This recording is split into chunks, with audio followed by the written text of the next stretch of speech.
The first time with ladies dancing half naked on the screen. I think that will do it for another 50 years. I've seen all the Bonds, and yet I always want to return to From Russia with Love. Yes, I think I got it without the subtitles. Everything or Nothing Sequels presents From Russia with Love. I'm Tom Stewart of Lonesome Whistle Productions. The first one won't kill you, not even the second. Michael Shantz of the How Dare You Awards, a man who would rather tear gas me than kiss my feet. We're back discussing 6 Bond films that could be considered continuing sequels rather than standalone adventures every other month in 2022. With the first ever Bond sequel, both numerically and descriptively. I might not know my wines, but until we invent a faster working venom, this red Chianti will have to do. And Mike and I have had both sartorially and in terms of our wine choice, the same exact thoughts. We never discussed beforehand. No, this is here we are looking the same and drinking the same. Looking the same and drinking the same. To your health, sir. Yeah, even we've looked like we've coordinated to the point where you've gone with Connery's look and I've gone with Karim Bey's look. Yes. I mean, I live with Karim Bey's look every day of my life, but, you know, aside from that. But cheers to you, sir. Yes. Very exciting. Very exciting stuff. Food-wise, I managed to get my hands on some Turkish figs. There you go. Dried, unfortunately, not ripe or green, as is specified. I did not cook myself some sole. Well, that was the. I mean, that's the interesting thing. This is a relatively faithful adaptation of Ian Fleming's From Russia with Love, right? And yet the motivation for Bond's suspicion that Donovan Grant is not who he says he is takes a different form of snobbery. Mm-hmm. In the film, it's red wine with fish, and in the book, it's his choice of the choice of knot of his tie. Oh, okay. So maybe they thought one this is something that only a huge snob like Ian Fleming cares about, and secondly that it wouldn't read cinematically that he has a particularly lower class way of tying his tie. Well, I think they made the right choice there. I also thought the obvious drugging of Tatiana might be a clue, but that seemed normal to James Bond in the movie. It's just something that we have to do. There's a lot of red flags. I think also the fact that he says cheero, which I've never heard another British person say. You'd know better than me. I mean, what I get a lot of cheerio, like people say cheerio, which is also something that British people don't say. But so that is kind of a red flag on 2 levels. The fact that he's doing. Not only did he say something that British people don't say, but he said it wrong. Right. And you know, we'll talk a little bit about. Well, we'll talk a lot about Donovan Grant, but you know, at least in the book, his backstory is he's from Ireland, so he shouldn't be as I mean, he's been in Russia for a while, but he shouldn't be as disconnected from the British way of things as he is. Okay. It's like he grew up in space. You know what I mean? It's like how do you humans talk? Is right. What he's thinking. Traveled from the Moonraker movie to this. Yes, exactly. Yes. So yeah, I mean, but red wine with fish should tell you something. So that's why I've gone with this alternative platter. Yes. More conducive to the red wine, even down to a little caprese to celebrate. Hey, nice. There you go. The Venetian aspects of this film, and because I'm really hungry. And I don't have time to eat after we record this. So basically you're tuning into YouTube to watch your lunch. Yes. Tuning into your lunch. I love the It's fact worthwhile. It's worthwhile. I love the fact that we discussed the possibility of making this a Patreon, and then so it'll be like you might literally be paying to watch me eat Yes. my lunch. Which, you know, I mean, it's some people's. Everyone, you know, everyone's got some fetish. Maybe, you know, somewhere in the world that is someone's fetish. Could be. Watching a rotund bearded man eat like a crazy Yes. salad While talking about James Bond. while talking about James Bond. That's very specific. Yeah. How's your Chianti, by the way? Very good. Yeah. It's not a wine I'm particularly au fait with. Mm-hmm. But it's very at least mine is very drinkable, and it also came in this pleasingly Did it come retro with wicker basket. of course. I think I skipped past about 3 or 4 better quality wines simply because of this basket. That's how that basket works. Yeah, I thought, you know, if we're gonna do a movie from, you know, from the era of mid-century modernism, I have to have this, you know, I have to drink wine out of something like this. So anyway, here we are. If you're tuning Second to last. Second to last, that's right. We only have one more Bond film to cover after this. But let's talk a little bit about why we're doing this today, of all days. Do you have any idea? I think this is one that's very guessable as to why we're releasing it today in terms of James Bond history. Is it? Well, wait. Now, does it have to do with release date? Yes. So August 25th. What is particularly significant about August 25th? And it relates specifically to this film. Oh my God, I don't remember. Well, it is the birthday of one Mr. Sean Connery. He would have been 92 today. He is of course the star of From Russia with Love. He is the first film Bond, and he played the role in 7 movies from 1962 to 1983. That's a long time. Yeah. So while he doesn't beat other Bonds in terms of the number of films, he certainly beats them in terms of longevity. Mm-hmm. Because that's a ridiculous amount of time. Yeah. There's nothing else happened. Nothing else significant to Bond history happened on this day. But I kind of looked around for what happened in August that related to James Bond. There's quite a lot. We had a birthday. We've also got a death day. Wow. Ian Fleming died of a heart attack on this day, on the 12th. No, not on this day. In the 12th of August, 1964. Well, I did know that this was the last Bond movie that he watched. Mm-hmm. That's right. Yeah. Yeah. So, in relation to From Russia with Love, in August 1956, Fleming commissioned the artist Richard Chopping to illustrate the cover of From Russia with Love. I don't have it with me. This is a different illustration, but it's a very famous cover with a kind of gun and a rose. One of the most famous Bond covers. And I noticed that the poster for the movie is different than so many other Bonds. Yeah. And I think one of the themes that we might come back to again and again is that, this is, in many ways, this sets a precedent for how the Bond sequels will go. But in other ways, there's lots in here that the rest of the Bond films never went with. Mm-hmm. There's a lot here that is only in this film. Right. And style is a huge part of that as well. I think this film kind of has its own style, and the future Bond films didn't really run with it. That's interesting.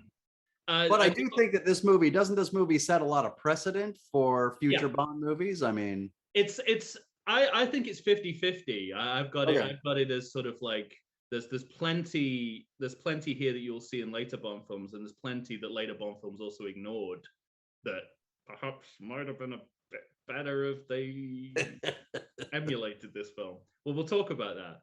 And the other big August Bond conflation, which is a huge one. This is the month in 1986 where both Pierce Brosnan was dethroned as James Bond and Timothy Dalton was throned.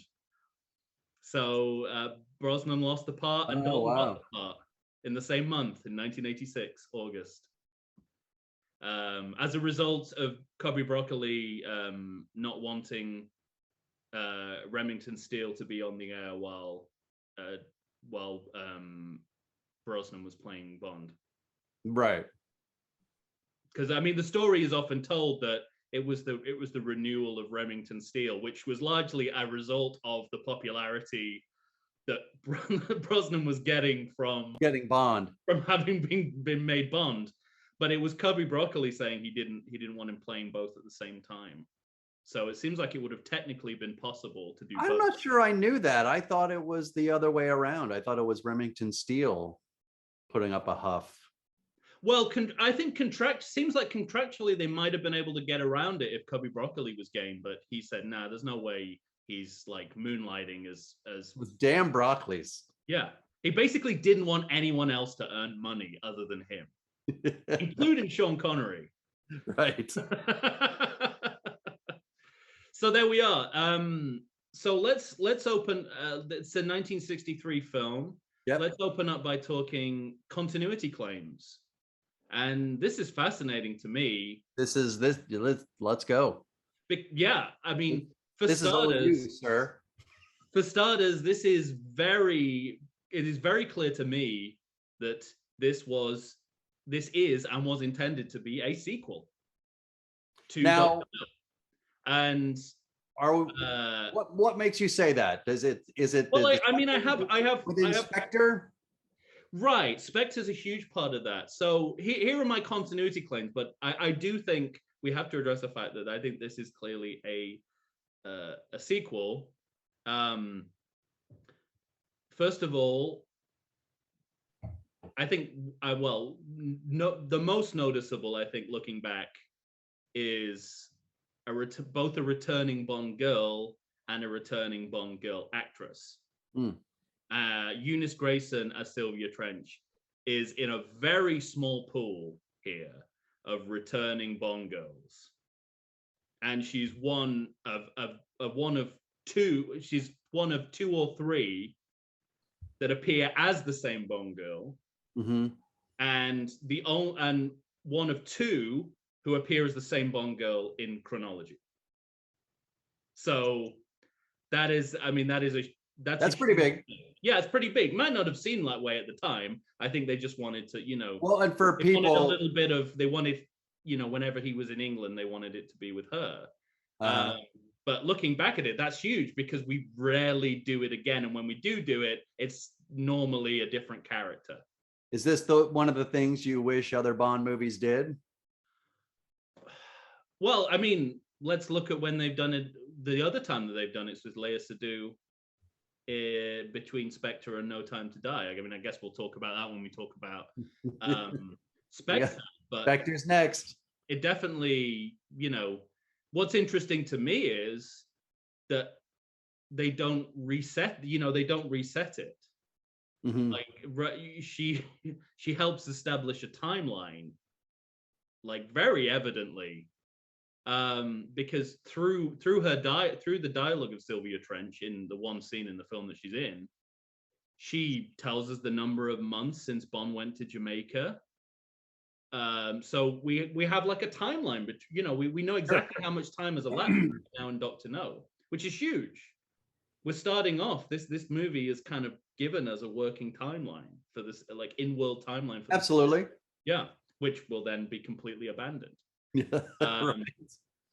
So that's the other huge one is that we establish a timeline for the franchise, and then as you alluded to, the line this can be personal revenge for the killing of our operative Dr. No.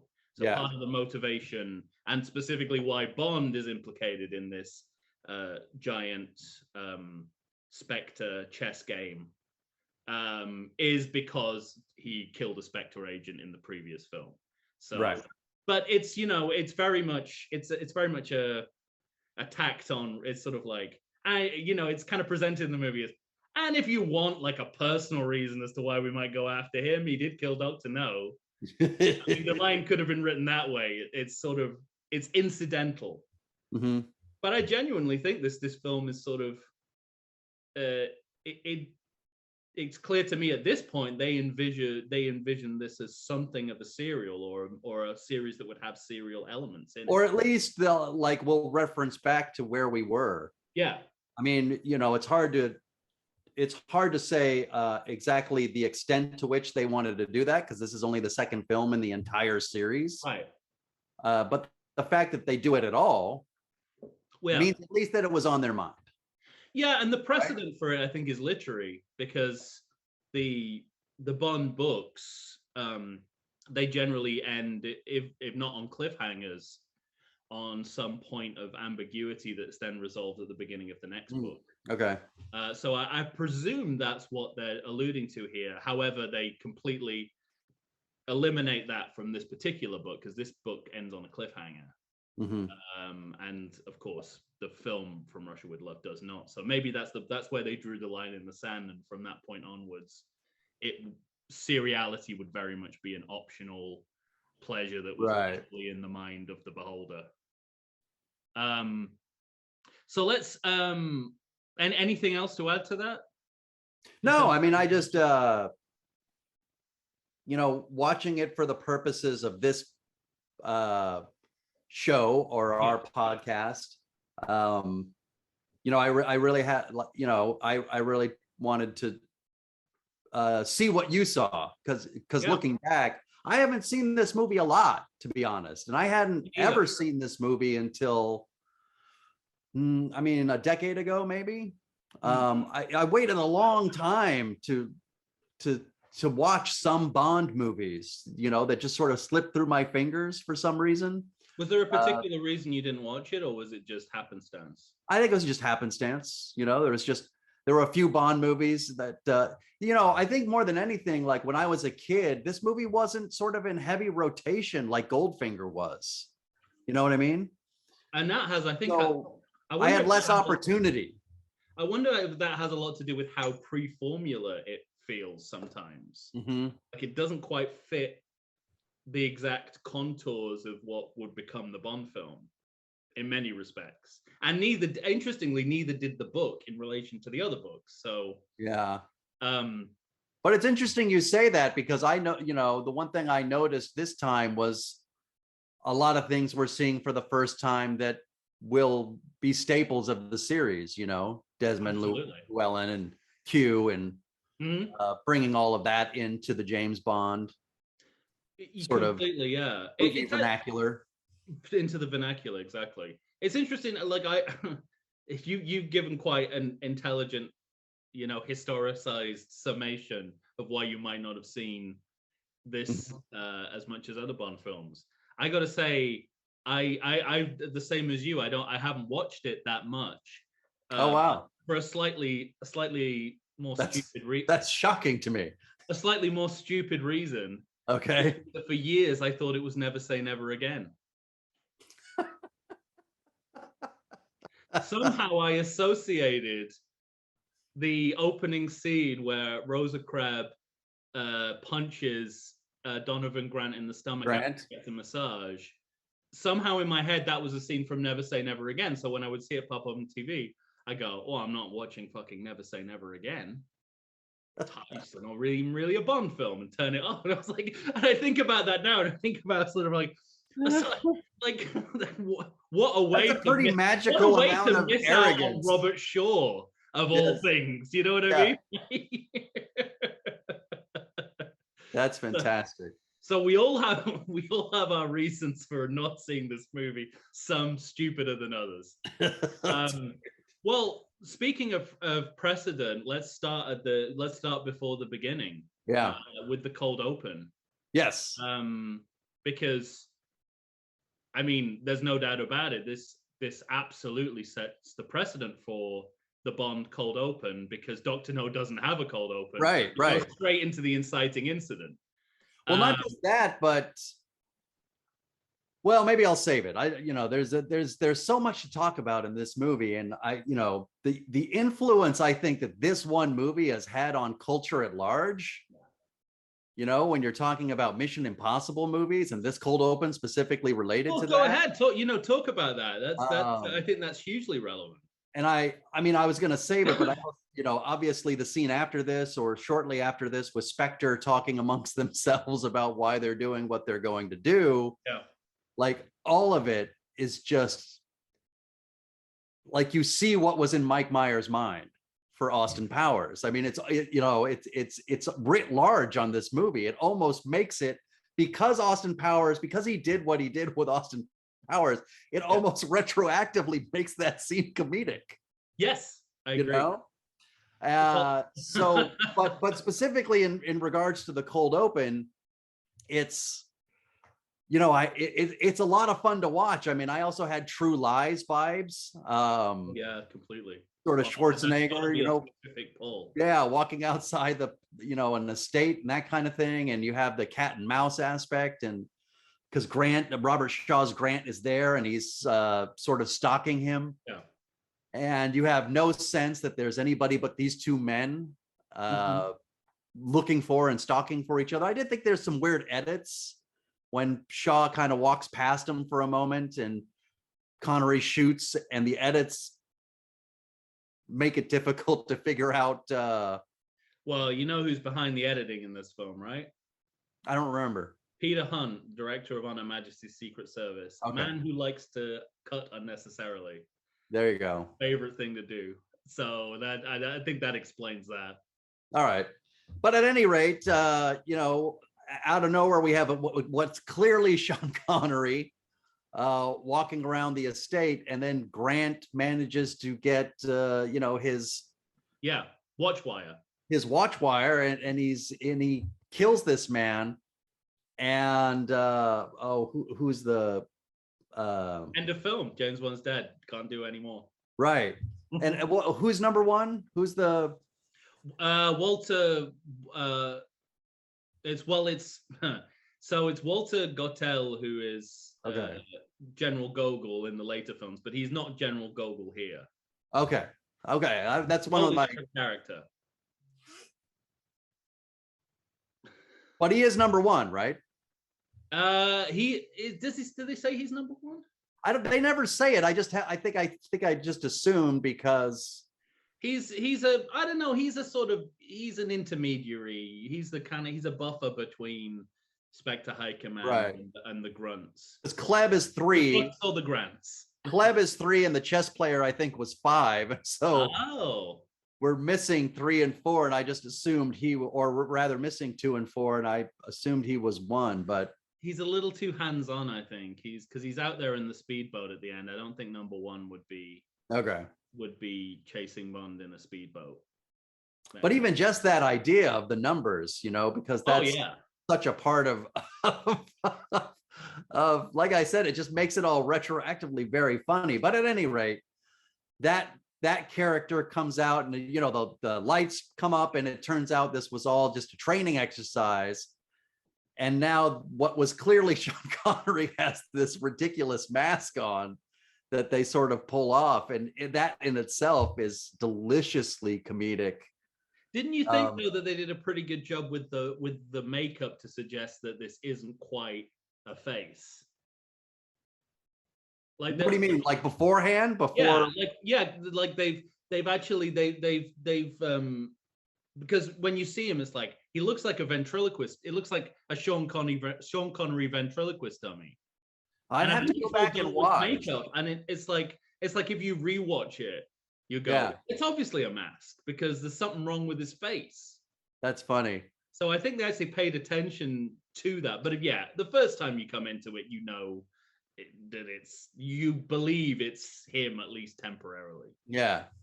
I mean, I'm gonna blanket agree with everything you say, but I have a bunch of different examples as to why this scene is so important. You're 100% right. But I mean, the precedent. First of all, the precedent within the Bond series is a semi-autonomous pre-title teaser. Yes, right. Yeah, right. With or without Bond. And that is every Bond cold open from this point onwards. Right? This even gives you the option to do it with or without Bond, or a combination thereof, which is what I kind of admire about it. But I think the wider cultural legacy of this, to me, is this idea of the fake out simulation, like you say, the training exercise. Yeah. And I don't even need to look up where how influential this has been. Just in my daily viewing of movies, I see this all the time. Star Trek II Wrath of Khan begins with the same setup. Yeah, right. I was watching Monsters Inc. with my son the other day. That begins with a training exercise, which, by the way, he was so smug about that he knew it wasn't real and that the kid but not only is it kind of sort of filtered out into the rest of popular culture, it's also replicated at least twice in future Bond movies. I was gonna say, I mean, because we have Octopussy for sure. Octopussy, yeah, I was thinking The Man with the Golden Gun, where they do this verbatim pretty much. Right. I mean, it's a mannequin rather than a guy with a mask. The one in Octopussy is a little different because a training exercise turns into something else. Memory serves. And Die Another Day, they do it, but it's a virtual reality version of this, but say the same thing. So obviously, this is a huge, for all the reasons we've talked about and more. This is a huge scene in Bond cinema and popular culture more generally, and its legacy, right? And you've already started to talk about other precedents that that this movie sets for the Bond films as a series. Naked female body titles, right? Yeah. Well, and also not a song. Well, that's the bit which I think is the huge difference from later Bond films. Right. But yeah, the idea, obviously, the first appearance of Q. We've only heard about Q Branch so far, but also the idea that the idea of you give Bond gadgets at the beginning of the film, and then the rest of the film reverse engineers how he uses them. Yes, that's all of the Bond films from this point onwards, until the Craig era is basically it's sort of like. Now wait, because I want to go back a little bit because you seem to intimate earlier in your song that you opened up with that you would rather go back to those kinds of titles. Do I have that right? No, they were unrelated. I just meant that. Okay. I like to rewatch this one independent of other Bond films that I have to watch. Gotcha. I was curious on your take of the title sequence. With just sort of orchestral music, not a song. Musically, I think. Well, I'm trying not to let the cat out of the bag, but I think this is exactly the way music should have gone in the series.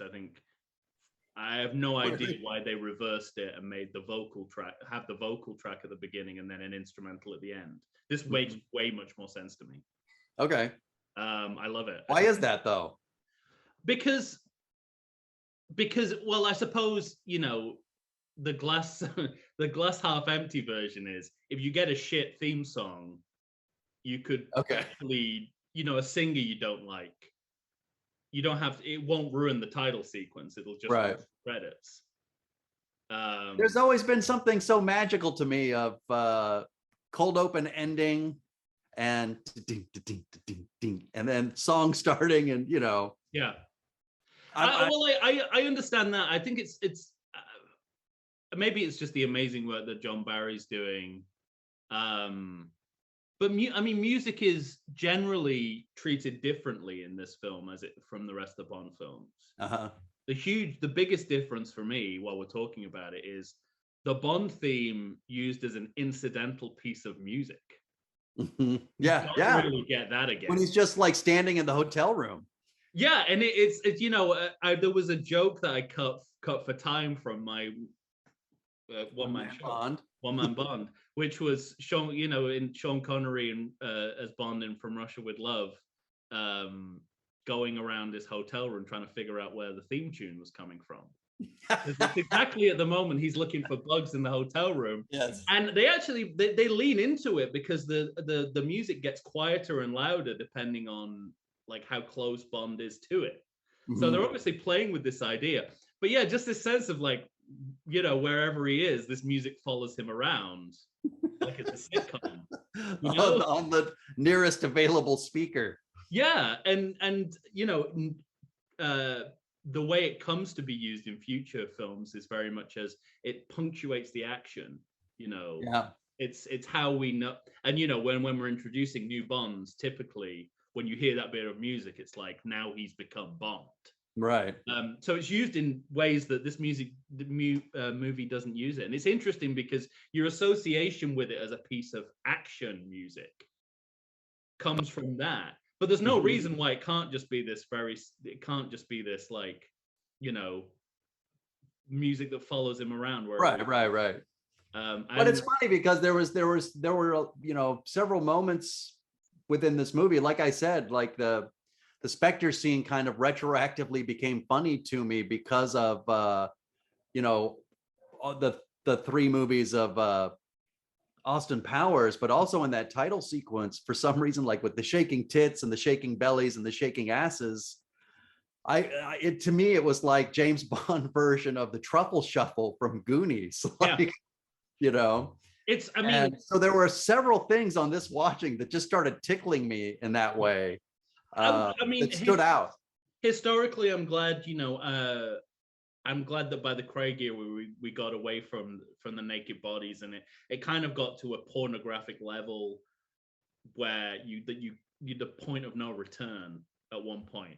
But because this is belly dancing, and because it is this, you know, this sort of risque yet still socially acceptable form of nudity and, you know, sexual exhibition within a kind of cultural and exotic framework, you know, right, kind of reflecting where you know, it's the culture from where the movie's set, kind of roughly, where the movie starts anyway. But adjacent, but also, you know, it fits. This is I mean, I thought about this. I don't have a note for it, so I was just thought if it comes up organically, I'll talk about it. It's a very kinky movie. Yeah, it's you know, I think On Her Majesty's Secret Service is still, you know, the peak of sadomasochism in the Bond series. But this one definitely, this has a lot of voyeurism, a lot of you know, S&M kind of undertones. So I think this is a fitting. It's like you know, the whole issue of lesbianism, which is not as coded as you think it's going to be. Yeah. Right. So it's I think that it goes into the kinkiness of it, and it's just right in that area. So Q and gadgets, other precedents, water sex, you know, right. The set, you know, every Sean Connery film ends with water sex. Oh, Sean Connery Bond film ends with water sex. Every Sean Connery film ends with water sex. Be interesting to see how many of the non-Bond Sean Connery movies do. But the Untouchables, he ends up on Lake Michigan. It did. I've alluded to this before, but it did when we did actually, when I was playing the Untouchables as a kid, we did end up on a river or a sea at some point. But also, I mean, you know, first appearance of Blofeld, who is the kind of the name villain of the series. I mean, you know, he was in No Time to Die, so that just shows how the longevity of the character.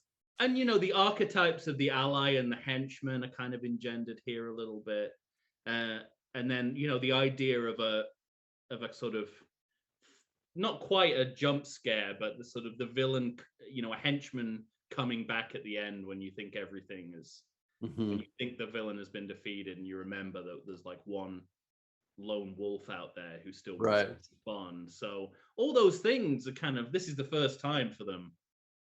And they're so huge in the Bond canon. But yeah, I mean, you know, there's other choices here that they just simply don't run with. and or that they kind of re-articulate in a different way. So one of the most interesting scenes in this film, I think, is when we go to Spectre Island, and we get a kind of a scene that will end up becoming Q Branch in later films. But in this film, where you kind of pan across the kind of villain's laboratory, and there's flamethrowers. I've got several notes on this scene, like it's pretty delicious. And yet, in the next movie, that's happening, but at Q Branch. That's that's the heroes doing all that. Yeah, it really stuck out to me in this particular viewing. I started thinking about things like Spies Like Us, and other movies that kind of draw from this movie. So like I said, like I feel like the tentacles, the branches that this movie has in terms of its legacy, that perpetuates to other branches of cinema, is like, it's kind of remarkable. It is. It's huge. I mean, yeah, absolutely. I wanted to talk a little bit about just the visuals of this movie, which always strike me. We talked a little bit about like because we did On Her Majesty's Secret Service before, and we talked then about how the way that movie is edited and directed really shaped action cinema. But I think you get a glimpse of it here. Like Peter Hunt, director of that movie, is doing the editing here, and specifically the way he edits fights together seems like it's looking forward to On Her Majesty's Secret Service. The train carriage fight, for instance, could have been straight out of On Her Majesty's Secret Service. But there's just something. I mean, there's a real visual flair to this movie. Obviously the titles, Robert Brownjohn titles, are above and beyond stylish and beautiful.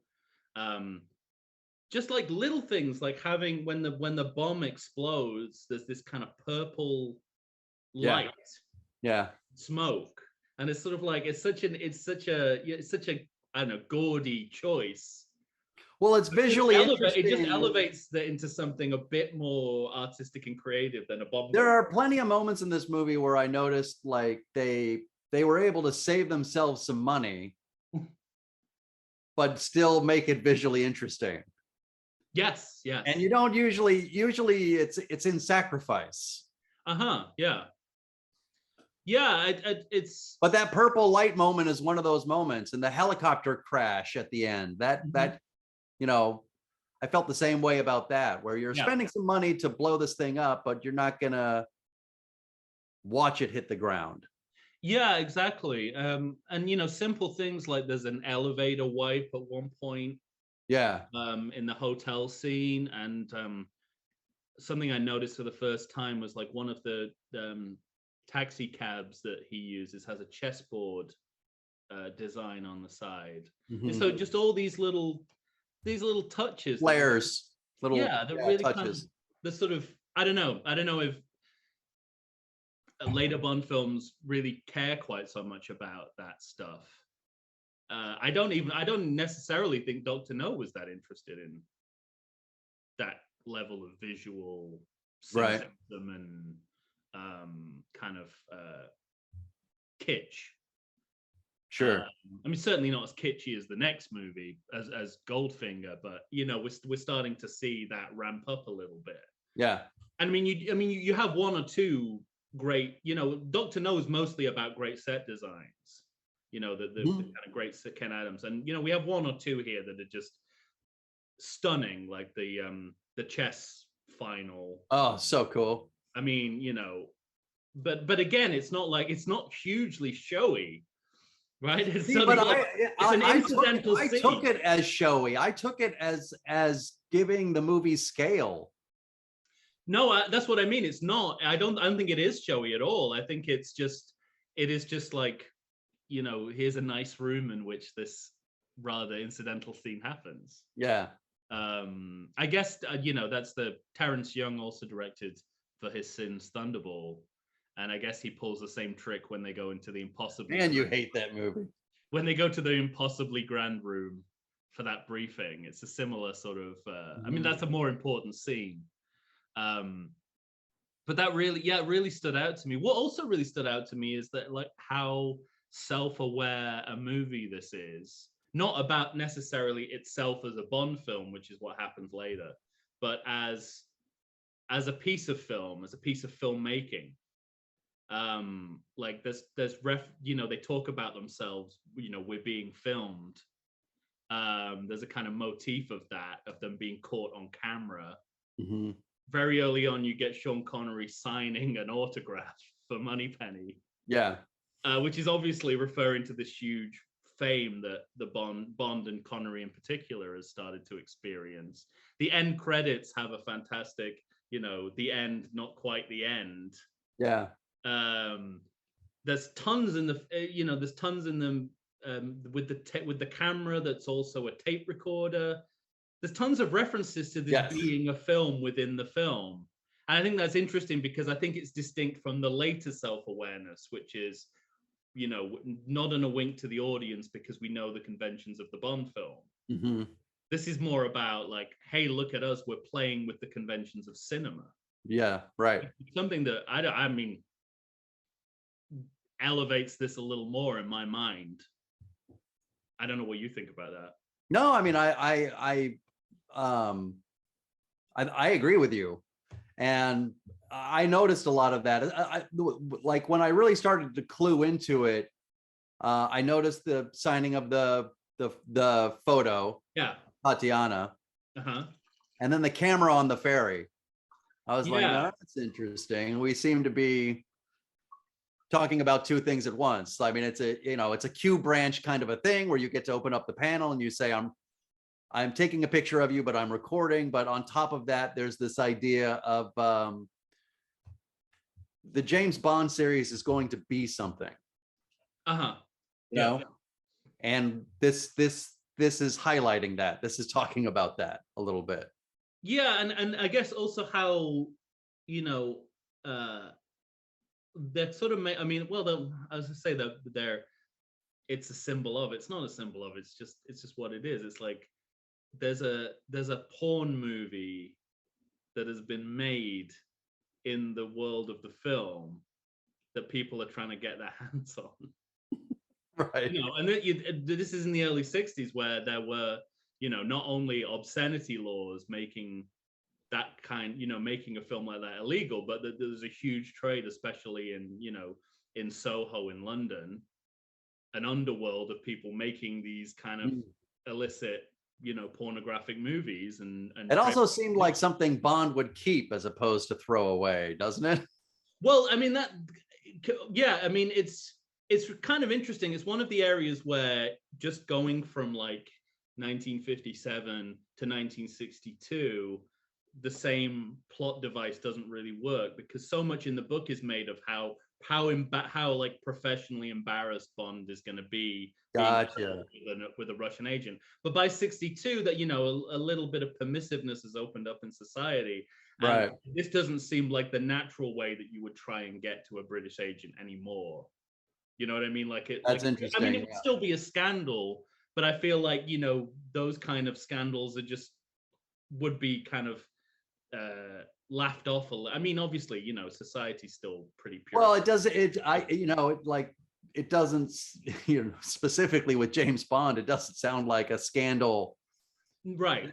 James Bond would have to worry about, because this is his job. Like, this is like the known thing about this. The most known thing about this character is that he's going to have sex with anyone and everyone for king and country.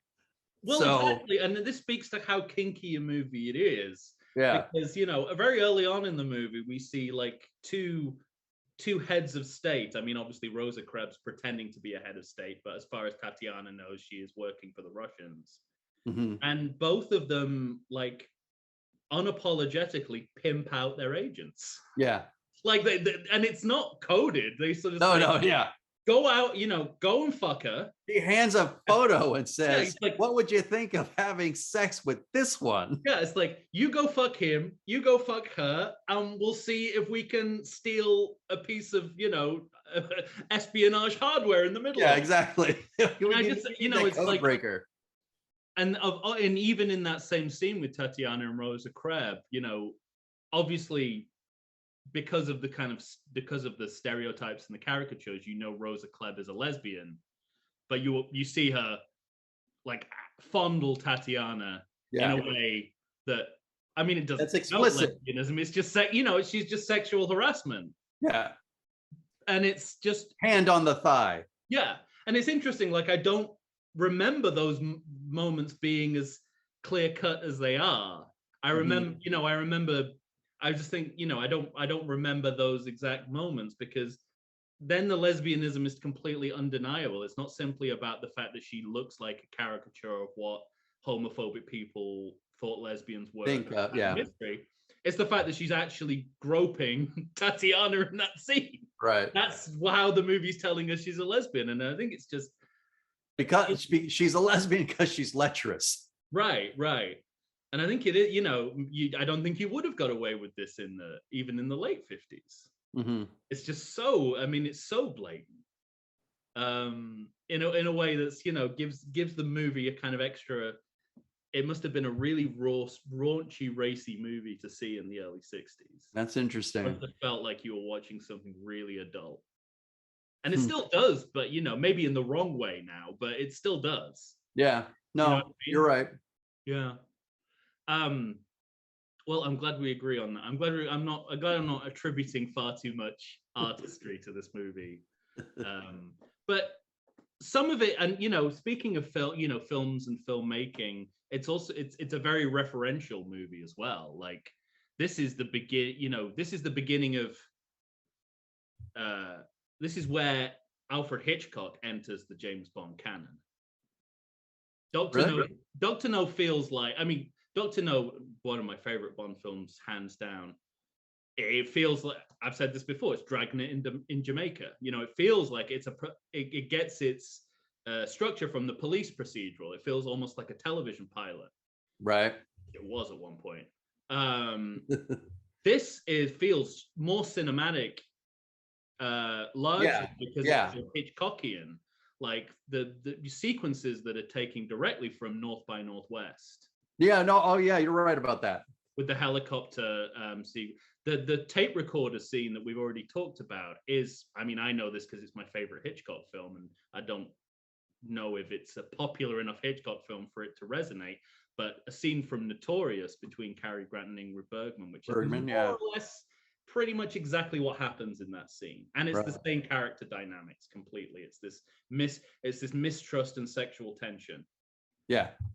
And it's exactly what happens in that scene. He's trying to get her to record something, and she won't stop, like, kissing him. So these are really on the nose references, but they're not, like, now they seem like anachronistic. But you've got to remember, Connery hasn't even made Marnie yet. Right. I'm shocked to find out that he has yet to be in Hitchcock's Marnie. So for the people watching this at the moment, this is as hip. These references must be as hip as it gets. Like, plugging Hitchcock at this point must have been the coolest thing you could possibly do, because I wonder if he's just on Psycho. Like, he is the guy. Yeah. I wonder if those were the dinner conversations after seeing this movie. You know? Yeah. I mean, it's so obvious. It's so obvious to me, and apparently so obvious to Hitchcock, that he cast Sean Connery in Marnie as, let's face it, James Bond without a job. Right? He's sort of like the same character, but he's a blackmailer because the government isn't paying for his life. Isn't paying him to, yeah, right. That's great. And it's really interesting to watch this side by side with Marnie, because, you know, Tatiana kind of looks like a Hitchcock blonde, and so you see the scenes between Connery, you know, 1 year apart. You're like, it looks like the same movie at times. And I just think that's so interesting. I mean, I think it is plugging slightly older references, even for the time, like The Third Man, when they go down into the sewers, you know, that legacy of the British thriller. Yeah, okay. Yeah, I could see Um, that. I didn't make a direct third man reference just because we were kind of on the gondola of it, I guess. Um, sort of like, um, That's what I do every day, 4 o'clock. yeah, exactly. This is how I get my exercise, he says. Have you ever, here's a totally tangential question, but have you ever watched this movie and not thought how good it would be to be Karim Bey? Oh yeah, I mean, prior to him being killed, obviously. right. That guy's life is But enviable. that's one of the things that really stuck out to me on this viewing, like how much I love that character. Yeah, I mean, he's still the best Bond ally for me. Yeah, so good. I don't think it gets any better. And again, like the first of his kind, because we have, you know, like in Doctor No, they're sort of leaning that way. You split the difference between Felix Leiter, who kind of becomes his own thing. Yeah. And then, you know, 1930s racist quarrel. Right. So it's kind of, they're doing the similar thing in Doctor No, but it's unsatisfactory and fragmented. But here, Karim Bey is like, this is what the Bond ally is going to be forever, because why would you change it? This is perfect. Right. I just think it's kind of beautiful. And you know, I've got to think, we've already talked about how influential this movie has been, but I always forget a reference that I always forget that I really think is a reference is The Last Crusade with the rats in the sewer, especially because Sean Connery's in that film, and because Indiana Jones is so influenced by James. Right when I brought that up, when they're, you know, sort of paddling in the catacombs or whatever, I like that was the next thing I was going to say, and because I had forgotten about the rats. And then the rats come back when he's with Tatiana, and he's like, okay, let's go somewhere else.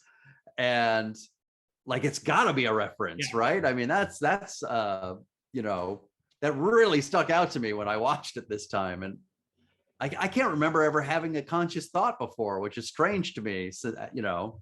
Yeah, no, I think it is, again, I think it is just a byproduct of it, you know, the kind of umbrella, the popular cultural umbrella of this movie. Yeah. Sort of knows no bounds, really. Yeah, I know, exactly. But it seems especially modern day franchise cinema, you know, like we're still doing this mask shit in the Mission Impossible movies. Right. You know, and it's not, it's and yet, you know, it's like you say, and well, as we both said, it's not, you know, it's not the first one you immediately go to when you're rewatching the Bond films. Yeah. And I sort of, I wonder if there's any specific reasons why that's not the case.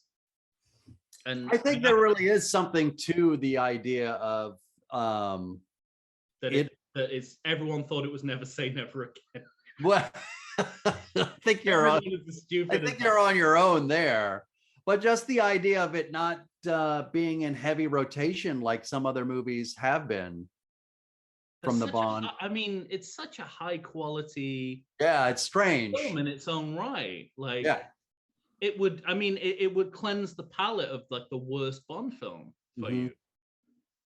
Fascinating. I mean, it's fascinating. But it is, yeah, it's strange. I mean, it, you know, it's, you obviously have to have read the book to know this, but it's also a magnificent work of adaptation. Is it? Okay. I really don't think it gets enough credit for that.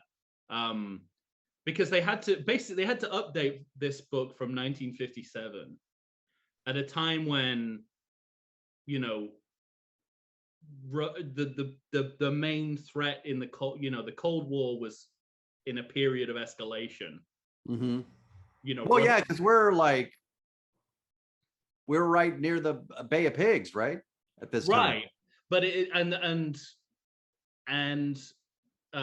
so the Russia aspect of the story is playing into real world politics. By 62, we're starting to get less worried about the Russians and more worried about what's going on in Asia with terms of communism.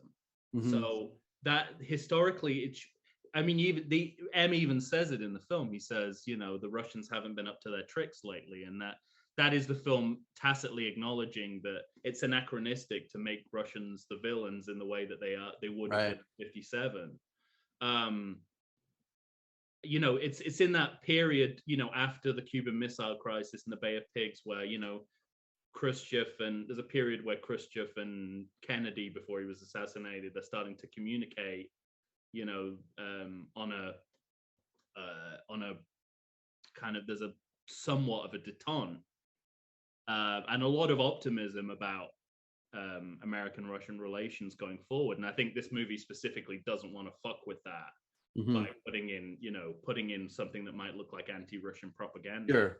And that's where we get the whole idea of like, it's, you know, Smersha playing both sides off the other, which, by the way, is also right.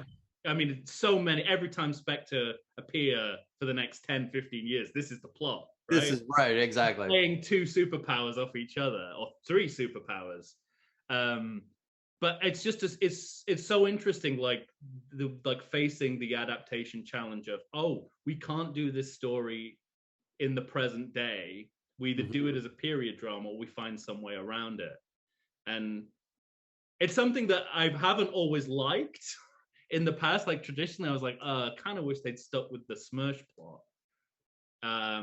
But now I look at it and I think it's a really it's a really good piece of screenwriting, because, and it's particularly the scene where Connery's Bond realizes he's been duped into thinking it's the Russians. Right. I love that. I think that scene makes it all worthwhile, because there's a slight clunkiness about it. Like, it's like, if you're going to make it pure Spectre, why do the Russians even need to be involved at all? You know what I mean? Or like Rosa Klebb doesn't have to be associated with the Russians. Yeah, right. That just reminds you of a plot that they've abandoned. But when Bond is sort of fooled by it all, I think that lends legitimacy to it. Like, yeah, that is the old way of thinking. Things have changed. Yeah, there is that portion of it, but I also always think, you know, in terms of James Bond movies, that it always just tickles me, like, you know, he might be easy to fool, and you know, he's a terrible spy. That's just a terrible, terrible spy. He walks into that train car knowing Grant is going to try to murder him, and still manages to get knocked out before saving the day, you know. But again, I think the writing, the way this film is written, kind of covers that implausibility too. Oh yeah, I agree completely. The get-go, they're saying it's so obviously a trap, they're not going to be able to resist. Yeah. And I love that. And then they relate it to the British mentality of, like, you know, they get, and it's so funny that both sides think they're being cleverer than they are, right? Submitting to an obvious trap. And I just think it's, you know, it's beautiful. And the fact that it's so male-centered as well, and, like, you know, it's the men running things. Yes, right. Up.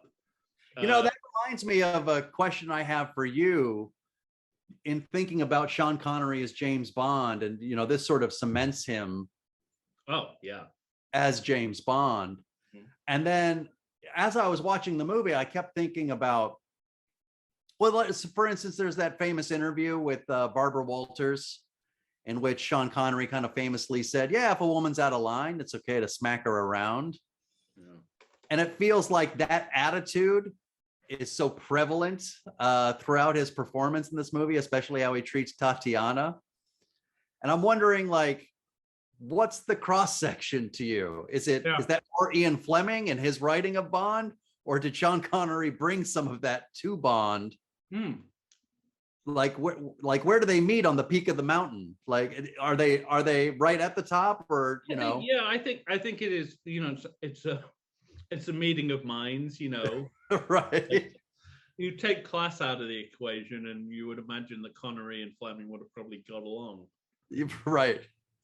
That the stumbling block was that Connery was working class, I think. Yeah. But yeah, I've noted that too, and I think what gets me is the sort of the egregious toxic masculinity, like toxic masculinity when it doesn't benefit anyone.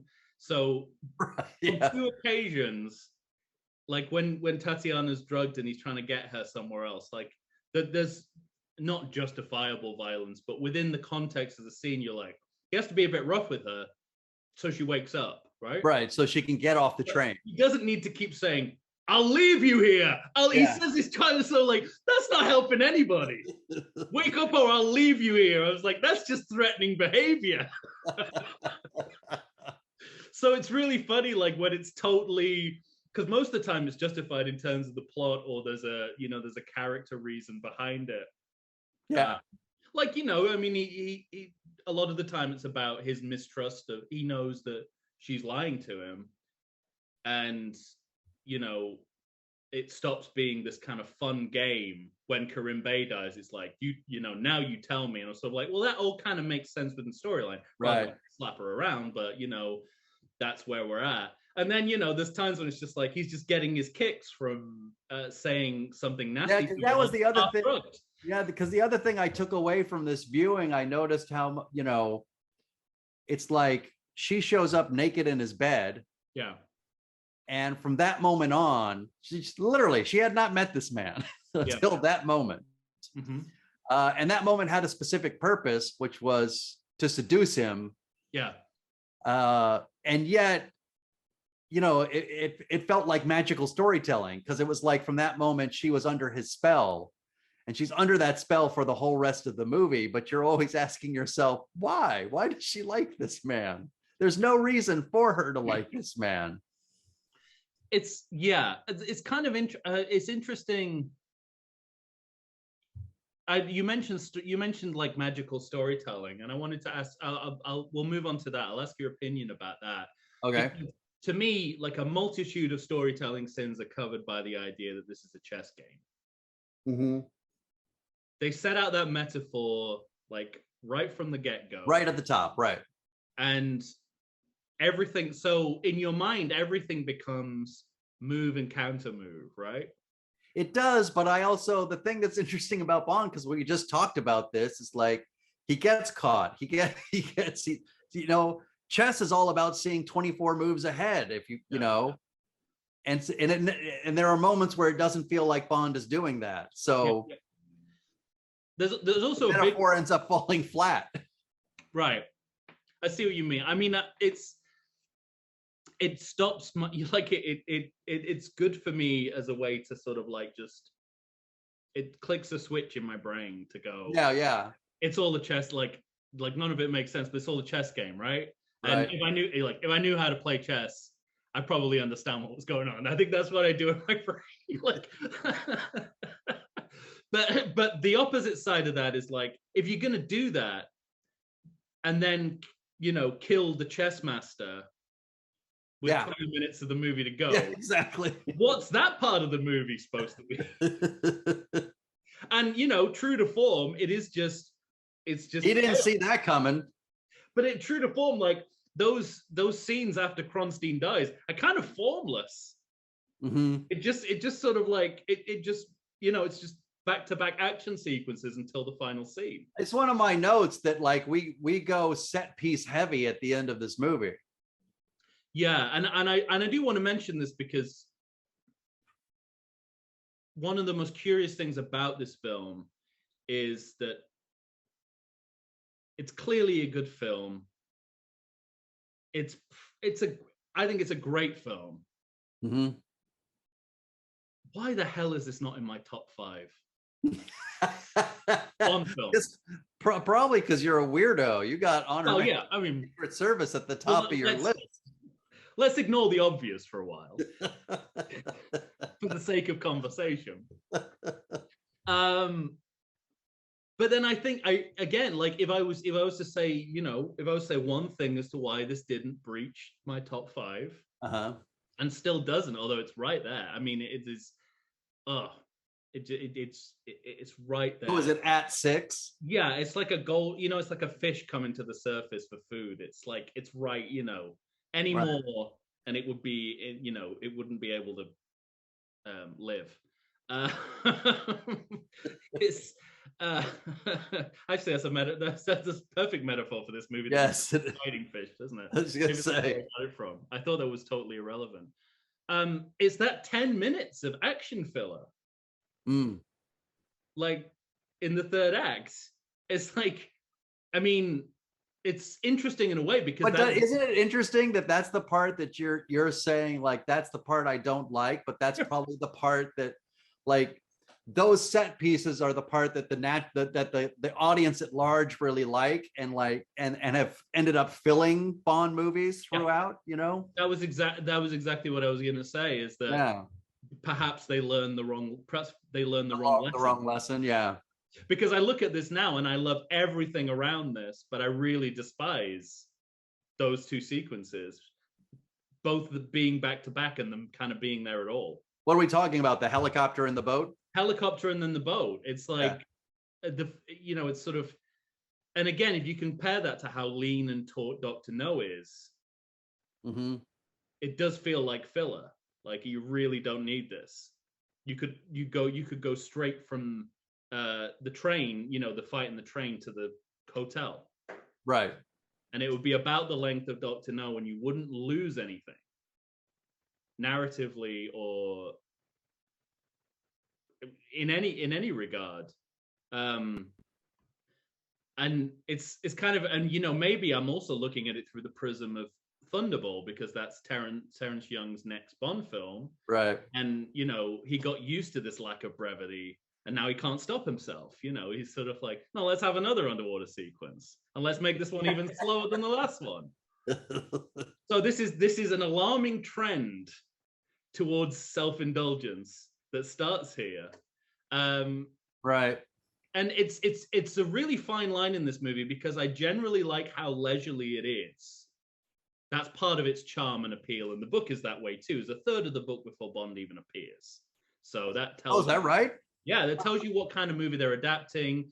I love that they kind of soak in the atmosphere a bit before we do anything in the location. But there are moments, and again, maybe this is just my political brain taking over, but there are moments where I think we're being leisurely for the wrong reasons, like the girl fight, the gypsy girl fight. I was going to ask you about that. Of all the things we have to stop for, really, this? Right. Yeah. Like, can't we just have a 10-minute conversation about Turkish coffee, or the difference between Reiki and Ozu? Or, no. I'm not going to let you get away with that, because you give a lot of shit to Karate Kid 2 for tea ceremonies. You stand for not putting culture on screen in that movie, so you don't get that for this movie, sir. Okay, fair enough. But I'll give you that. So I think at times it could be tauter, and I think that 10 minutes in the third act really do drag it down. And retrospectively, it's funny because, generally speaking, I mean, you and I argued for No Time to Die about this extended cold open. Yeah, sure. And how long it is, and I have come to terms with many things about No Time to Die. I have still not that. Yeah. And I kept saying I don't care. It's in my mind, it's become a fun View to a Kill style romp. But I can't get over it. That's not what the cold open's for, guys. Sorry. I understand. But it's funny that, like, I came a little bit more to your side on that, just because having watched this. Yeah. And it really struck me after you have one of the greatest fights, in that train car. Yeah. That's it. I mean, it's been put on film. Yeah. Oh. And so, like, it really struck me as odd, the back-to-back. Yeah. It's gilding the lily, isn't it? It's not going to get better than that. Right. And then, and it also sort of interferes with what's good about the final scene in the hotel as well, that it's sort of like, well, the villains haven't really stopped attacking Bond. Like, we need to get a sense that things are really over, but it feels like, that classic sort of parody of 60s action spy stuff is that, people walk into hotel rooms and then people attack them, Yeah. On Her Majesty's parody, and On Her Majesty's Secret Service is just like that. I mean, we've sort of already established that James Bond is a terrible spy, but I want to get your take on just how terrible he is. Yeah, exactly. How terrible he is. Because how terrible is he? It's obviously I can't make this argument without giving up one of the best scenes in the movie, which is that train fight, you know? Yeah. But I remember thinking several times in this movie that Grant has walked by or been near Bond and Bond hasn't clocked him. Yeah. So he should know immediately. You know what I mean? Like, it reminds me, like when you watch the Bourne Identity, and Clive Owen's out in the woods, and Matt Damon knows immediately that something's amiss, and you get to see, without any dialogue, you get to see the characters work out.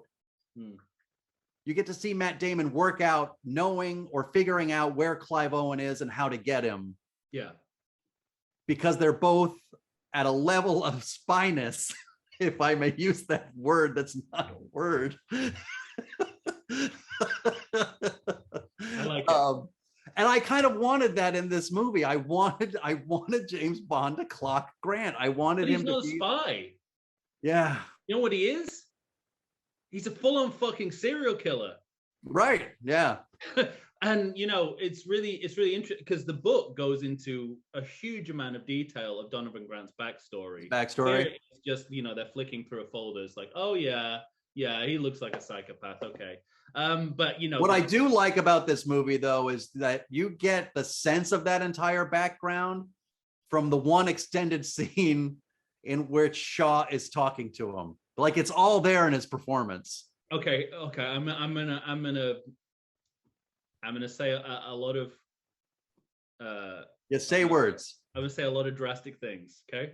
Go ahead. Robert Shaw, best Bond villain, best Bond henchman, best non-Bond performance in a Bond film.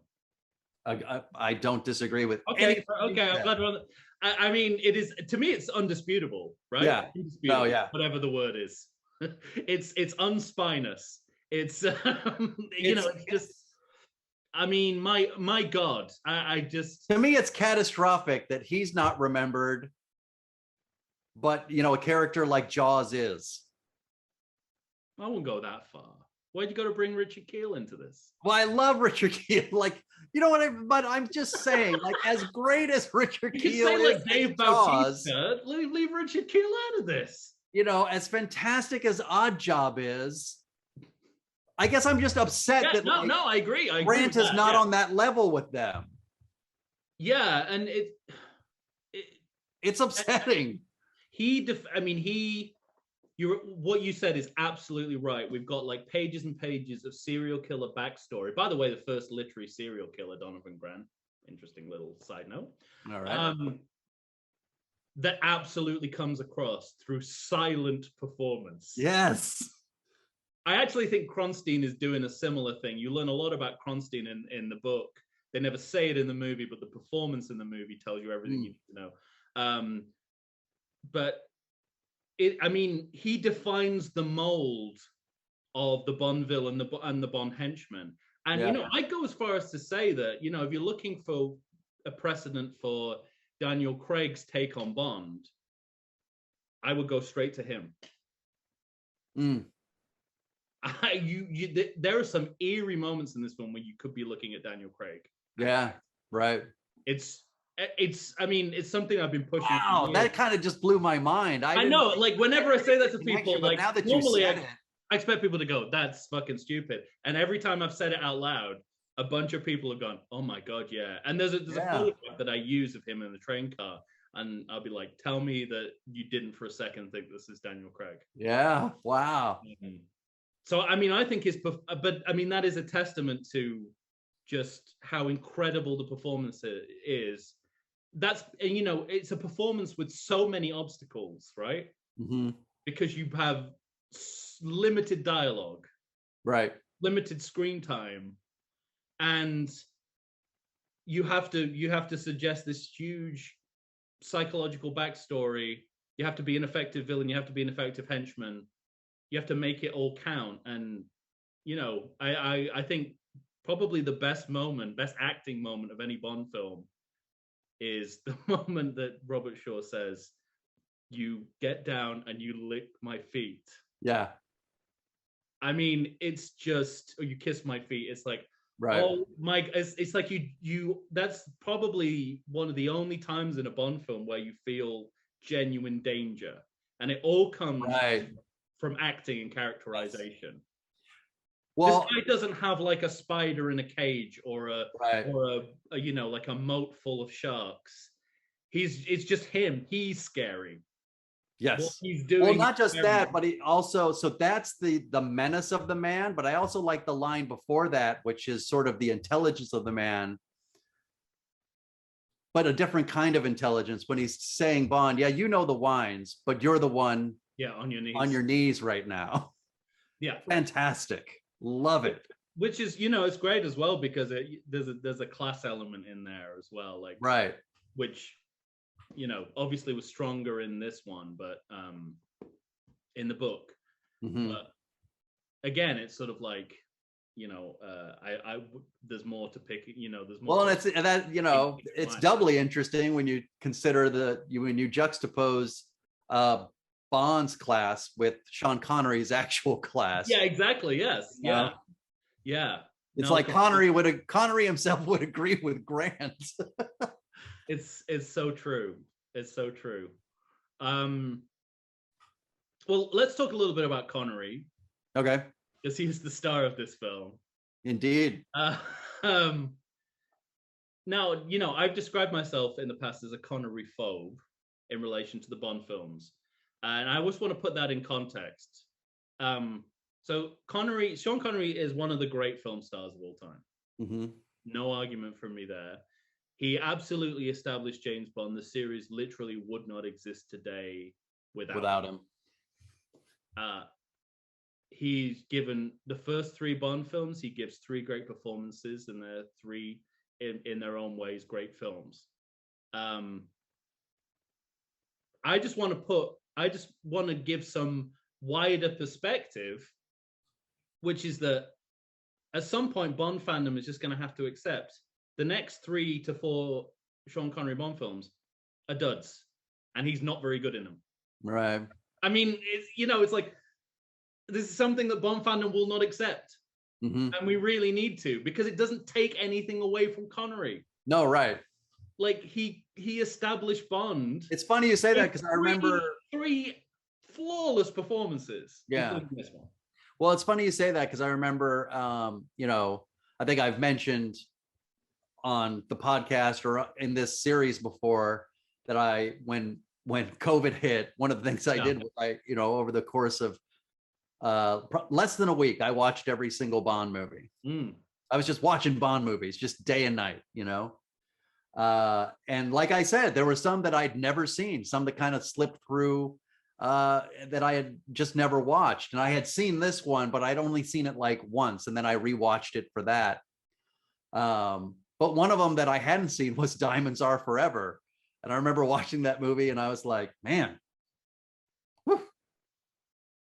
Yeah, not so good. No, and you know, that is not a good movie. And it was, I guess, it just surprised me. I mean, in that one, he's beyond caring. It's literally, yeah, it surprised me. What I did on my summer vacation in a movie, right? He was so on autopilot. Well, it's beyond autopilot. Whatever the one beyond autopilot is what he's doing in Diamonds Are Forever. Right. Again, I mean, we talked about it when we talked about Daniel Craig in No Time to Die. It's like this end of term madness that permeates the Bond actors when they know they're done with the role. And he's got it, but he's also got fucking 2 films worth of movies where, you know, he looked like he couldn't give a shit. Mm-hmm. And you know, I think obviously he's done a lot of Bond movies. He played the role for a long time. There are other great Bonds and great Bond movies, and sometimes we just have to. Yeah. So that's all I want to say. But you know, absolutely beyond reproach in the context of From Russia with Love. Oh, I think it's a superb performance, and it's leaning into all the self-aware stuff that we've already talked about, but it's the nice breakwater between his performance in Dr. No and Goldfinger. In Goldfinger, he's extremely relaxed and complacent in a way that actually still works before it just becomes pure complacency. And in Dr. No, he has this nervous energy, understandably, playing a role like this, that is really compelling. Like, it's often been criticized, but I just love the fact that he feels like vulnerable and dangerous in that movie. And a lot of it is to do with him, like his first time in the role. But that gives that film a power. And here you get the best of both worlds, I think. You get I was going to say, relaxed looking actor who's also in the moment, right? He's in the moment of whatever he's doing still. Well, and I think part of what helps him so much, and it's funny because it's not like they have a lot of screen time together, but him against Robert Shaw's Grant. Yeah. Because he's so lethal, it makes Bond more interesting. Yeah. That's very true. Yeah, absolutely. Absolutely. Yeah. And like all the great or even good Bond villains do, they all of them are some kind of discussion of Bond himself. Yeah. Foxy, sort of Scaramanga in the mountain. Well, like you were saying earlier, like they do script things that, I was kind of giving the movie shit about Bond getting knocked out. But the movie's got a cover for that. And it's really great. It's great when Robert Shaw says, like, I have to kill you for them, but how I do it, how I choose to do it, that's up to me. Yeah. It's great. It really is great. We're talking about like characterizations. Something that I don't know if it quite works for the whole movie and for every character, but this movie feels like it's more character driven than other Bond films. That the kind of, you think most Bond plots could kind of work regardless of the people within them, right? Like this one doesn't feel like it could. This is totally depends on everyone's ego, everyone's vulnerabilities. Yeah. And then there's another level which is not to do with motivation at all, but it's just like, let's see the characters at play, at rest. Yeah. Flesh them out that way. One of the best moments, which is actually in the titles of On Her Majesty's Secret Service, is where Tatiana's looking at herself in the mirror and she just puts a strand of her hair over like a mustache. Yeah, right. And it's kind of it's just this meaningless, but it's just like it's like watching a character. I made a note of it though. Yeah, it's just like watching a human being be a person. Yeah, be a person, and it warms you to the character. Yeah. In a way that is very hard to do, especially with that character. And how do you feel about the rest of Daniela Bianchi's performance? Great. Yeah, I think she's excellent. Yeah. I mean, it's we're still in that period of Bond films where every fucking thing is dubbed, and often people are dubbed by different actors. So that's not her voice. Part of me thinks I would like to have heard what she actually sounded like rather than, British, that's very prim and proper British actresses doing her voice. But it worked. I mean, I think she's fantastic. And I think it's that playfulness that she has that carries the role. And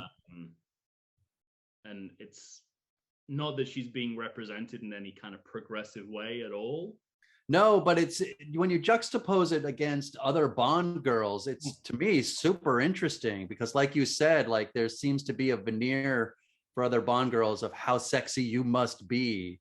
Yes, yeah. And there's none of that for her.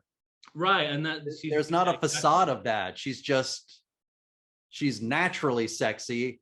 Yeah, and but constantly just being herself without giving Bond the gaze of it's seducing time. Yeah, I agree with that. I agree with that completely. I think it makes it's more interesting, frankly. Like that's one of the things I really like about this movie. Oh, I absolutely agree. I think just giving, and this goes for the villains as well, just giving the characters time to sort of reveal themselves. Mm-hmm. Like even down to you know, they there's a lot of character beats in this film. You know, like they're not story beats, they're character beats. Yeah. Starting with Kronstein with the chess game. Yeah. And it's a huge deal in the book because Oh, okay. Basically, and I think it's there in the film as well. It's not said as emphatically, but I think it's there. He gets the note from in the book Smersh, you know, and it's basically Smersh are like, come now, like stop whatever you're doing. But his own personal pride won't let him switch. Right. Won't let him end the game. Not forfeit. Yeah. Well, he has to literally. Their idea is they want him to walk out. Walk out of the room that moment, just abandon the game. But of course, even in this version, he has to play out the game. Not in the way he wants, but he's going to play it out. So that's a character beat. I think still in the film, that's a character beat because it's agree. Yeah. Yeah, the future Bond films just don't really take the time. No, yeah. You know what I mean? Yeah. I do. It does, but also like it doesn't add to the screen. We're too busy doing parkour. It doesn't add to the screen time, you know. And there are longer Bond films than this. That yeah, I mean it in general, as I said, great work of adaptation. They do a really good job updating all the cultural references when he shoots out the shoots Marilyn Monroe, Anita Ekberg's mouth. Yeah, it's Marilyn Monroe in the original, so they just changed the blonde bombshell. Right. It's full of that, so I think it works. I think it works perfectly well on a lot of different levels. I don't know. Oh no, let's talk about the music. Like we talked a little bit about John Barry, but I want to talk in more depth about this score because I wouldn't say it's overlooked, but I don't hear many people going, "Oh, John Barry's from Russia with Love," and yet it's an exceptional piece of work. Sure. But I mean, decades ahead of its time, I think. How so? I mean, well, it sounds to me like it's a very postmodern score. Yet we're still in, mid-century modernism. So I always have to defer to you because I'm musically illiterate. Well, far more than most people. Let's flash forward to Living Daylights and A View to a Kill, which are actually my favorite of all the soundtracks. Yeah, okay. I'm glad to hear you say that. And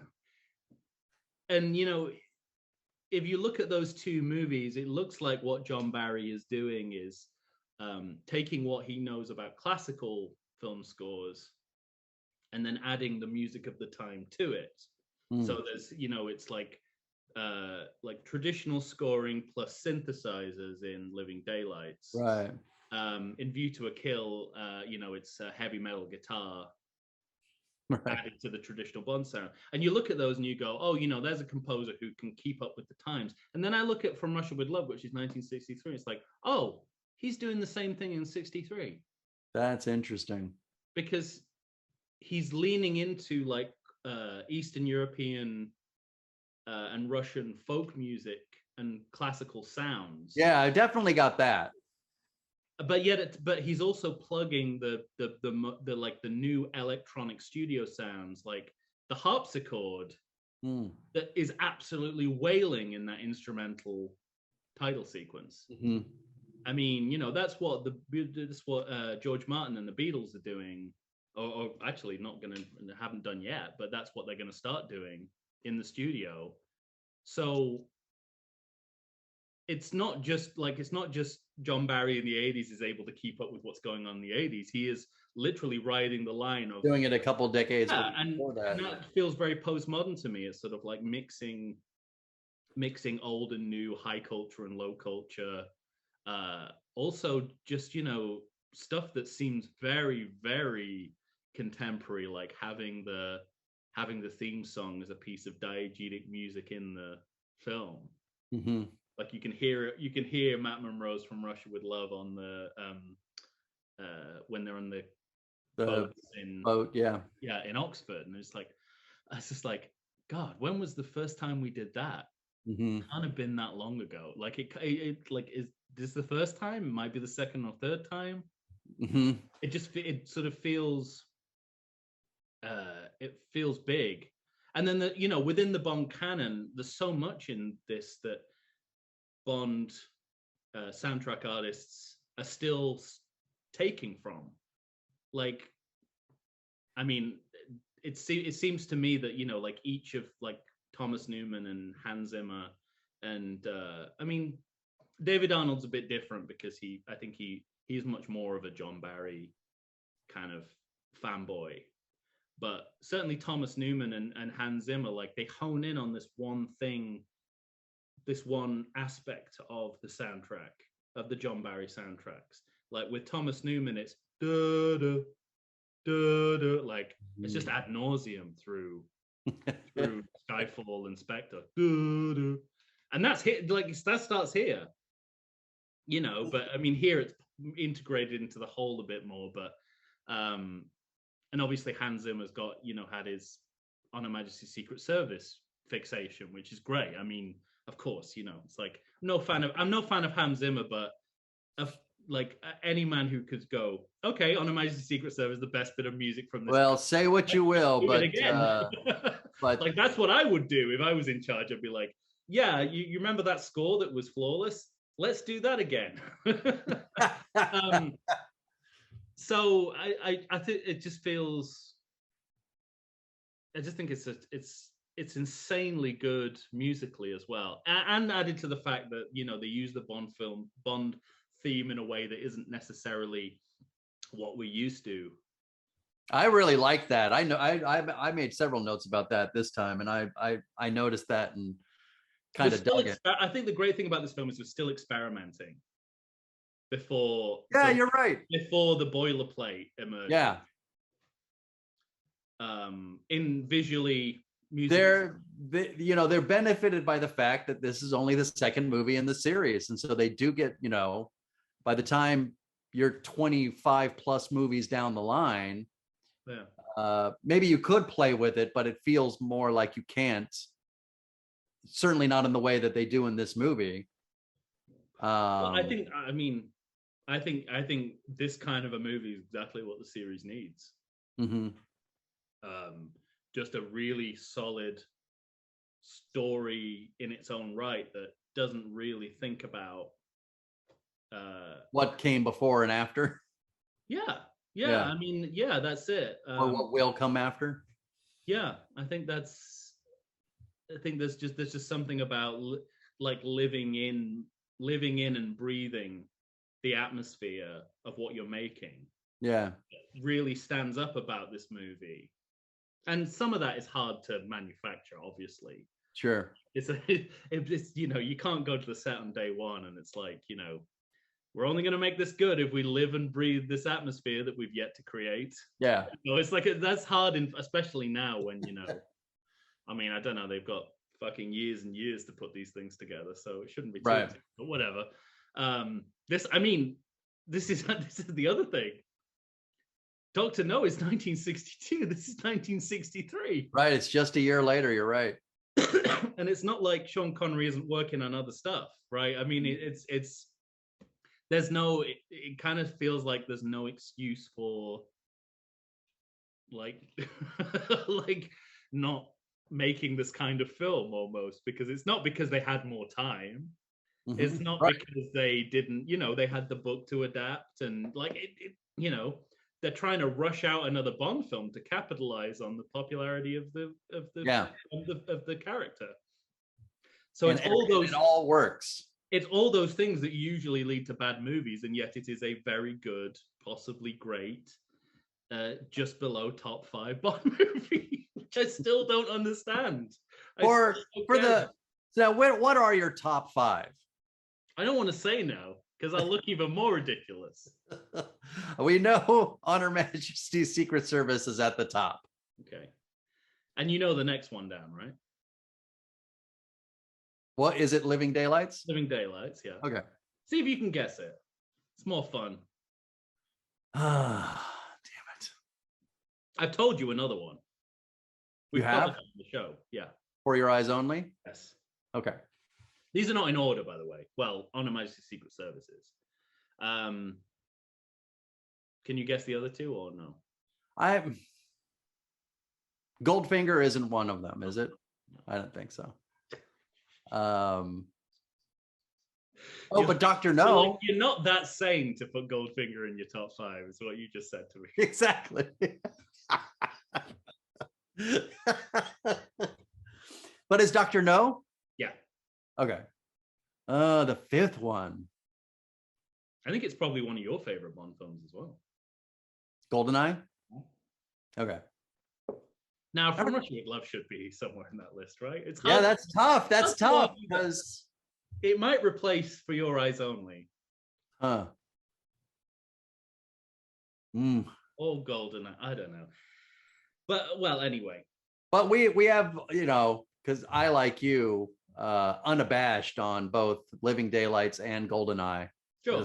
Those movies. Yeah. It's more For Your Eyes Only that is hard to argue. But again, you have to see it in the context of the rest of the Roger Moore films, right? It's like it feels like you just have to pick one Roger Moore film to encompass all of them. Anyway, that's how I look at it. All right. So let's talk about the end of the film, and then we'll wrap things up. Absolutely. Rosa Kreb with the poisoned boot knife. Yeah. Which I have a note here that says that was an actual weapon used by the KGB. Oh, interesting. Well, it's in the book as well. And, spoiler alert, Bond actually gets stabbed with it. Oh, is that right? And the final moments of the film of the book. Let's see. He's also with. Interestingly, I forgot this. He's also with Mathis. Mathis. Oh, really? Yeah. Now he had to gasp for breath. Again, his hand moved up towards his cold face. He had an impression of Mathis starting towards him. Bond felt his knees begin to buckle. He said, or thought he said, "I've already got the loveliest ... Bond pivoted slowly on his heel and crashed headlong into the wine red floor. So this book ends on a cliffhanger. Oh, wow. Bond's survival. And I think it's interesting that they said, no, we need to see him survive. That is interesting, actually. So Mathis is in the book. Is Karim Bey still in the book? Oh, yeah. Okay. No, I think Mathis is just, when he's in a certain part of the world, Mathis is there as well. He's like the kind of European Felix Leiter. Okay. Yeah. And what do you think about the return of Rosa Klebb? I mean, had you forgotten? Again, I obviously I'd seen the movie before, but it struck me so much. It reminded me of the first Austin Powers movie. I mean, like at this point, how can it not? That's interesting. Yeah. But I'd say the movie does quite, first of all, what do you think about killing off the guy who wrote the movie, basically, is what they did. Like, with about 20 minutes to go, the guy who wrote the outline to the movie that everyone is following, Kronstein, dies. Yes. After it being deemed a failure. So the movie's kind of handed over to Klebb, but we kind of forget that happened, right?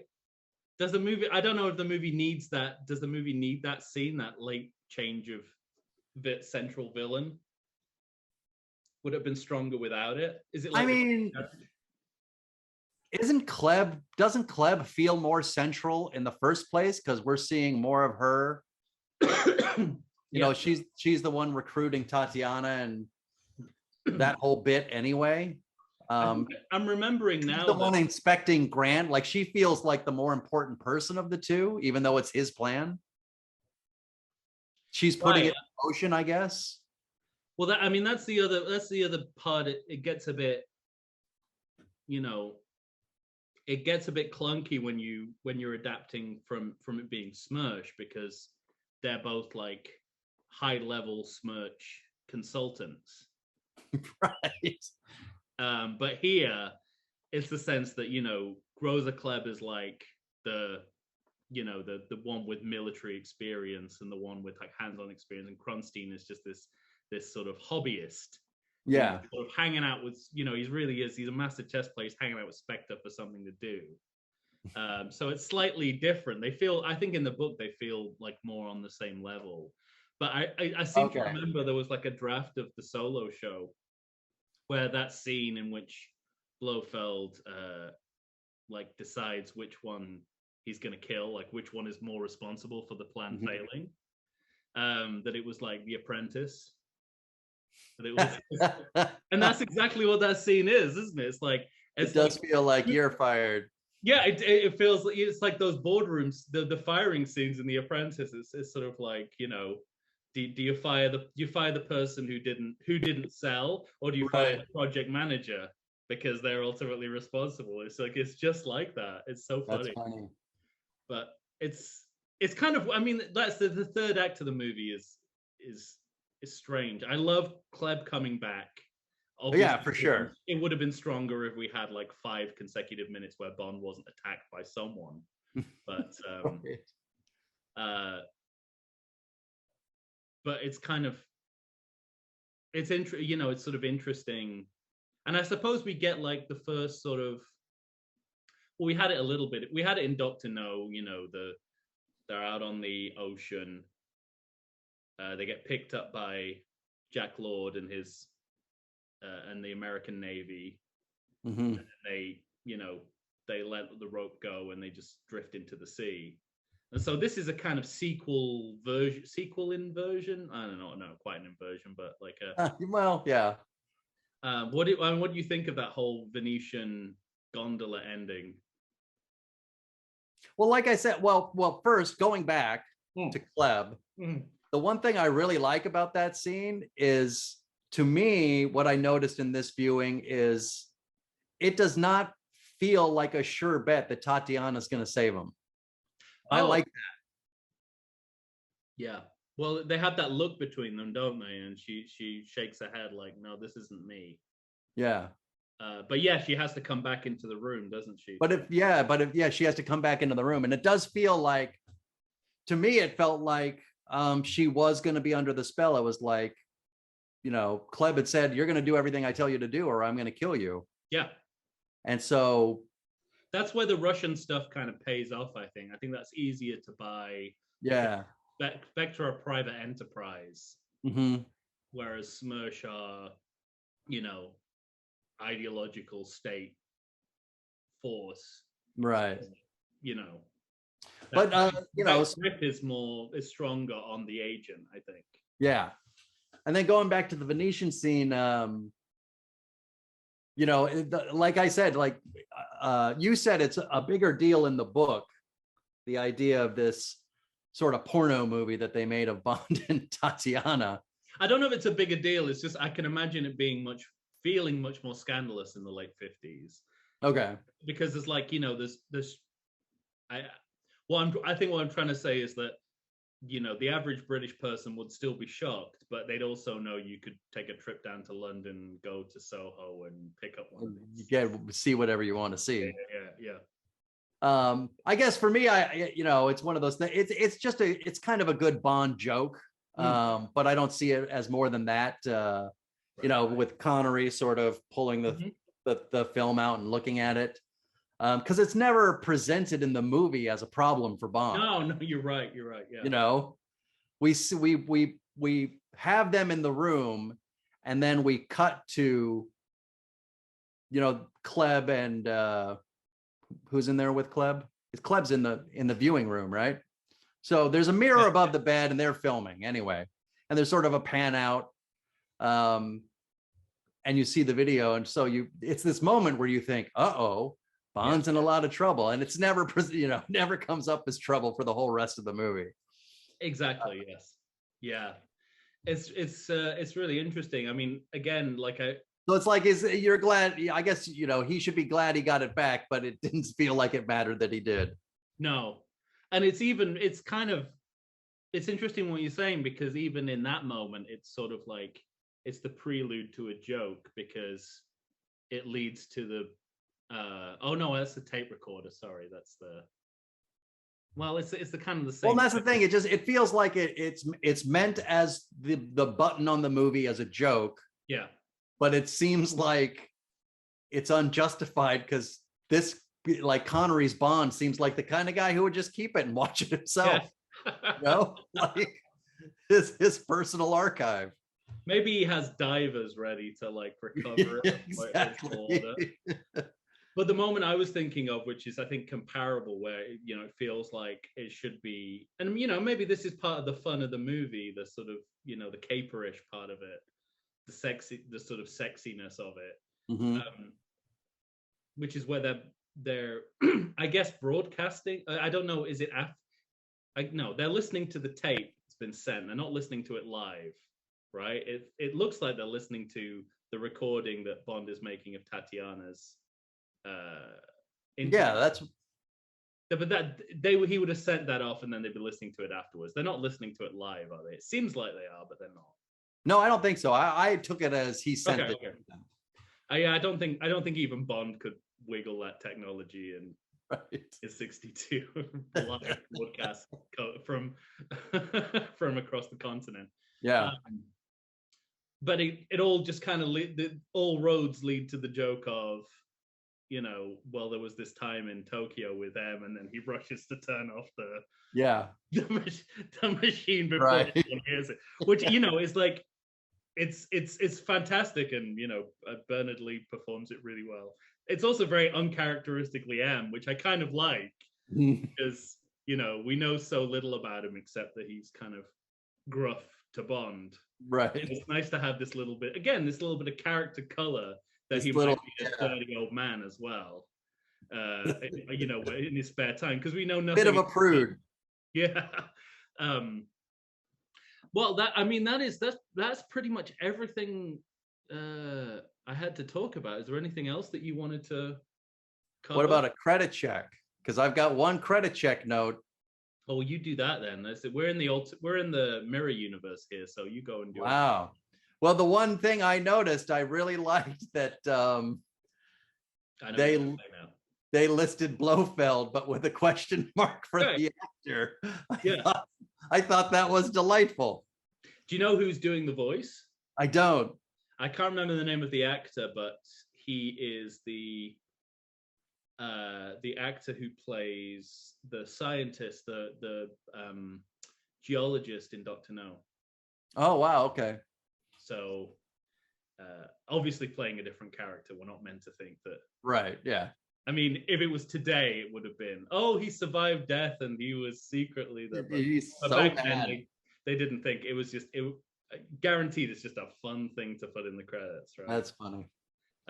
Although it'd be funny if somebody didn't get the joke and then went back and put Donald Pleasance in there or something. Yeah, right. Oh, they put the draft version in there. Oh no, I'm gonna have to correct that. Oh yeah, that was it though for me. Fantastic. Well, thank you. I mean, that was a great discussion. I'm really glad that you seem to appreciate this film as much as, if not more than I do, because as I said, it's my top 5 for some bizarre reason that I am still holding on to. I mean, again, it's just for your eyes only, and my bizarre attachment to that film. Right. Because most people don't even think that's the best Roger Moore Bond film either. Like all the other films. Yeah. I guess you could say the same. Like no one thinks Dr. No is the best Connery Bond film, except me.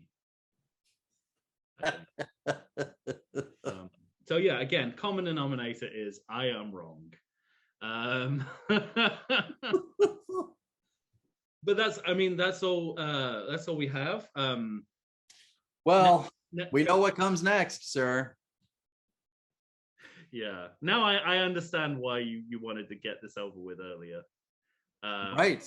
So I have a proposition We're finishing with it. You understand? This is what well, you. let's say I have a first of all, let's say we're doing this every other month. So Yeah. next month you'll have a watch along of a truly terrible film. And that's already picked. So Ooh, I'm excited. forward to it.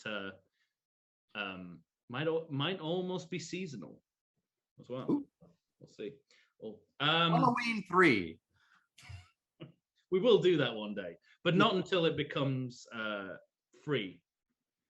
Okay. Because I did hear what your other podcasting partner had to go through. Yeah. In pulling clips from the movie, had to rent the movie. Yes. But yeah, in 2 months, the projected final episode of Everything or Nothing sequel is Spectre. Indeed. The movie, the Bond film, so bad you can't even stream it with all the others. You're gonna have to pay for that one. They force you to pay for it. But I want to make you a proposition here, because I know you're feeling what's the word? Ornery about That's apt. Yeah, that about ending with Spectre for perfectly good reasons, because it is ending on a low. One movie we haven't considered as a sequel that might also be a sequel, technically going by the criteria that we've established, is, I don't know if this is any better actually, but you've already mentioned it, Moonraker. Really? I mean, I'm game for sure.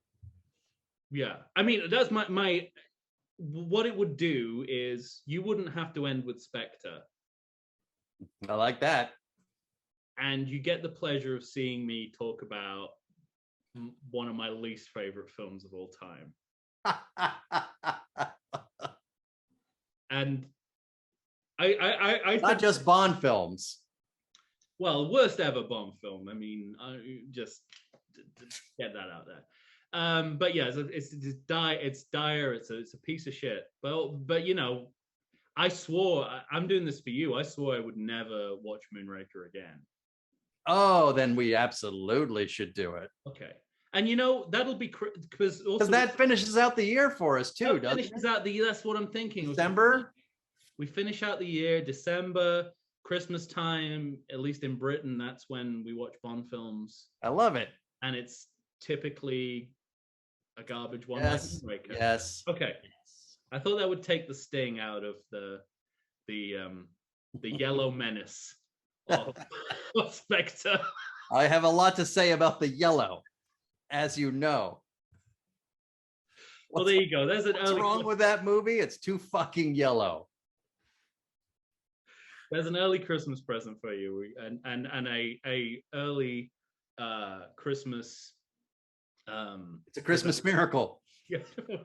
A Christmas. Tom's gonna watch Moonraker again. Yeah. What's the opposite of a miracle? A plague. So there you go. I love it. That's it, everyone. Yes, thank you all for listening and watching. Right. I think the hats elevate this to cinematic quality. I have. Your hair came off when you took your hat off. Yeah, exactly. I have Sean Connery's later years haircut. I gotta say, like you do. Oh my God, it's Henry Jones. I've been trying to figure out this whole time who you look like. And it is Sean Connery, but it's not Sean Connery in this film. It's Henry Jones. Wow. That's fantastic. I gotta say, you know, Sean Connery in his later years, actually, I would say his peak period as an actor has got to be better than what I look like, which is like a drunken cricket commentator.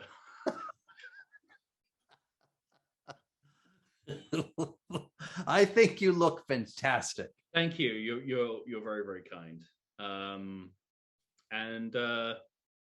Yes, as we'll be back. Well, yes. We will return, I suppose we should say. Yeah, tune in. Keep listening to the Everything Sequel podcast. I was just going to say Project 1982. By all means, please. We have a fantastic series coming up, starting Monday for the Everything Sequel podcast. Mentioned on this episode, so think about references we've made, and you might get a clue. Unabashed fans are gonna for the past 2 years. You might get a clue, right? They're and we're gonna go see one of those movies soon ourselves. We are indeed, yeah. So we'll be having a field trip, which we will post photos from, report back from.